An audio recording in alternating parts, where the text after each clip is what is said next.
Depression is a widespread condition affecting millions of people, Christians and non-Christians alike. Those suffering from depression can experience intense feelings of sadness, anger, hopelessness, fatigue, and a variety of other symptoms.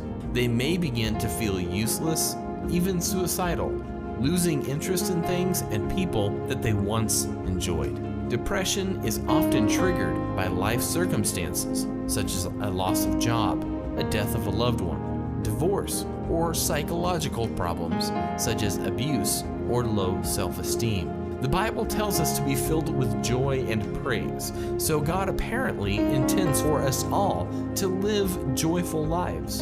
This is not easy for someone suffering from situational depression, but it can be remedied through God's gifts of prayer, Bible study and application, support groups, fellowship among believers, confession, forgiveness, and counseling. We must make the conscious effort to not be absorbed in ourselves, but to turn our efforts outward.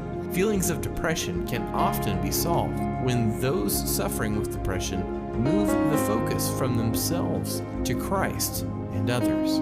Clinical depression is a physical condition that must be diagnosed by a physician. It may not be caused by unfortunate life circumstances, nor can the symptoms be alleviated by one's own will. Contrary to what some in the Christian community believe, clinical depression is not always caused by sin. Depression can sometimes be caused by a physical disorder that needs to be treated with medication and/or counseling.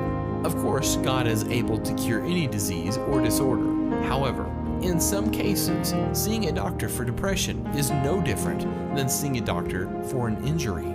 There are some things that those who suffer from depression can do to alleviate their anxiety.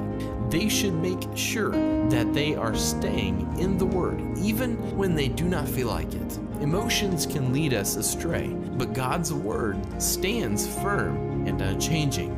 We must maintain strong faith in God and hold even more tightly to Him when we undergo trials and temptations.